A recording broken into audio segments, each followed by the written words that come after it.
இல்ல ஒரு விஷயம் அதுல கோர்ட்ல பெண்டிங் இருக்கு. கோர்ட்ல ஆன உத்தரவுகள் பெண்டிங் இருக்கு முதலாவதாக. அடுத்ததாக இது திமுக ஒரு வாரமா ஆர்டர் போட்டு 3 நாட்களாக திமுக ஏன் வெயிட் பண்ணிட்டு இருந்தாங்க? வெயிட் பண்ணி ஒரு தரப்புல இருந்து கூட்டங்கள் அதிகமாகுது, எல்லாம் சட்டம் ஒழுங்கு சீர்கேட்ட வரைக்கும் அது 6 மணி வரைக்கும் ஏன் வெயிட் பண்ணாங்கன்னு தான் தெரியல.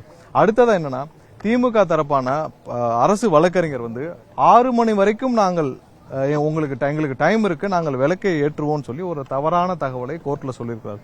இது போன்ற பல விஷயங்கள் நீதிமன்றத்தில் அவர்கள் தவறான வாதங்களை வைத்தது. ஏன்னா எதுக்காக ஒரு அரசு வழக்கறிஞர், திமுக அரசு வழக்கறிஞர் கோர்ட்ல, ஏன்னா நீங்க ஒண்ணு இல்லன்னு சொல்லிருக்கணும், ஆமான்னு சொல்லிருக்கணும். 6 மணி வரைக்கும் அரசு வழக்கறிஞர் எங்களுக்கு டைம் இருக்கு, நாங்க விளக்கேற்றோம் சொன்னனாலதான் இவ்வளவு கூட்டம் கூடிச்சோ என்ற சந்தேகம் எல்லாருக்கும் ஏற்படுது.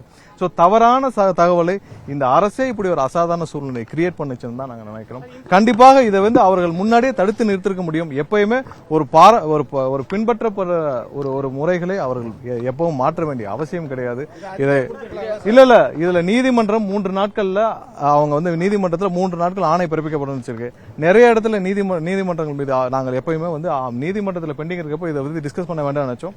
ஆனால் இப்பவும் இதில் நீதிமன்றத்தில் இன்னும் பெண்டிங் இருக்கு, வரட்டும், அப்புறம் பேசிக்கலாம். வேற ஏதாவது இல்ல நீதிமன்றங்களுடைய விவகாரத்தில் நம்ம தலையிட வேண்டாம், அது வரட்டும், அப்புறம் பாத்துக்கலாம்.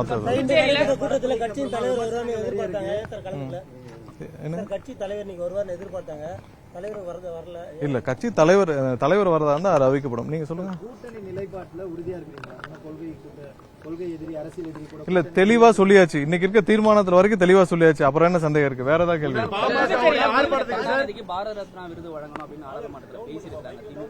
இல்ல அவங்க எல்லாத்தையும் பேசலாம். அவர் முதல்ல இந்தியா முழுவதும் சர்க்காரியா ஊழல், விஞ்ஞான ஊழல் செய்தவருக்கு பாரத ரத்னா கொடுக்கும் போதெல்லாம் உலகத்துல எதற்கு எடுத்துக்காட்டா அவங்க கொண்டு போறாங்கன்னே தெரியல. அதெல்லாம் உலகத்தில் இருக்க எந்த மக்களும் ஏற்றுக்கொள்ள மாட்டார்கள். வேற ஏதாவது ரங்கசாமி குறித்து எந்த ஒரு விமர்சனமும் முன்வைக்கல. கூட்டணி விமர்சிச்சு பேசினவர் பாஜகவை மேலோட்டமா தான் பேசினாரு.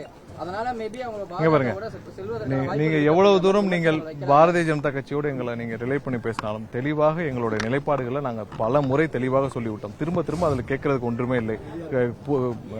பாண்டிச்சேரியிலேயே எங்களுடைய தலைவர் அது சம்பந்தமாக என்ன பேசணுமோ தெளிவா பேசிட்டாரு.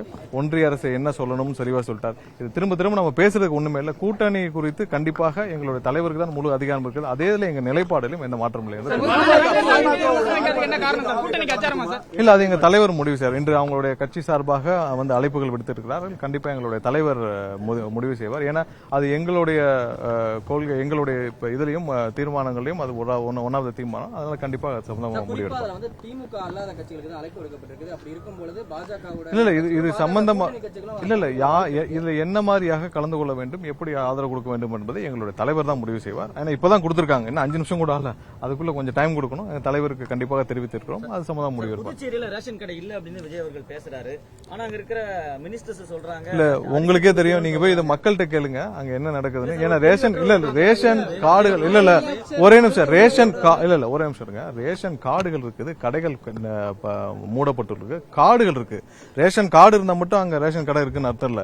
ரேஷன் கார்டு இருக்கு, உங்களுக்கு தேவையானப்ப ஏதாவது பொங்கல் தொகுப்பு கொடுத்துட்டு அடிச்சிடறது இல்ல. அங்க ரெகுலரா ரேஷன் கடைகள் இயங்கப்பட வேண்டும்ன்றதான் குறிக்கோள். அதுல நீங்க மக்கள் மன்றத்தில் போய் கேட்டாலே தெரியும். வேற ஏதாவது வேற ஏதாவது கொஸ்டின்? வேற ஒன்றும் இல்ல. சரி பாக்கலாம். சரி நன்றி, எல்லாரும் பாத்துக்கலாம் வாங்க.